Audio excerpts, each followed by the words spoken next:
Have you ever pondered why relationships seem to end at a swifter pace in this day and age? It's a thought that might have crossed your mind, especially when you look back at previous generations where relationships seemed to stand the test of time. What changed?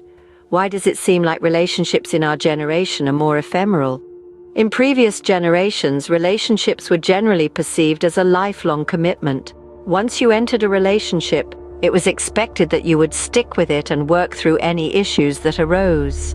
There was a sense of determination and perseverance, an understanding that love is not always a bed of roses, but requires constant nurturing and effort. Fast forward to today, and the landscape of relationships has drastically changed.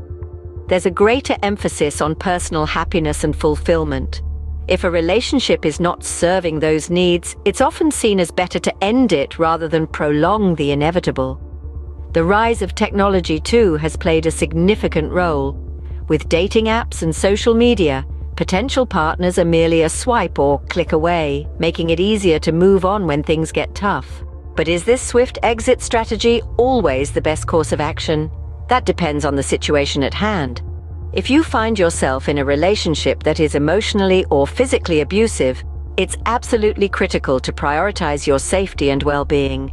In such cases, ending the relationship quickly is often the best course of action. On the other hand, if the issues stem from miscommunication, differences in personality, or minor disagreements, it might be worth working on. Every relationship has its ups and downs. Working through these challenges can often lead to a stronger bond and mutual understanding. Remember, ending a relationship is a personal decision. What works for one person might not work for another. It's essential to listen to your gut, seek advice when needed, and above all, prioritize your happiness and well-being. That brings us to the end of this discussion, but the conversation doesn't have to stop here.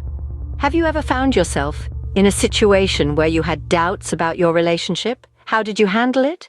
Do you have any advice for those who might be going through something similar? Feel free to share your experiences and insights in the comments. Your story might just be the guidance someone else needs.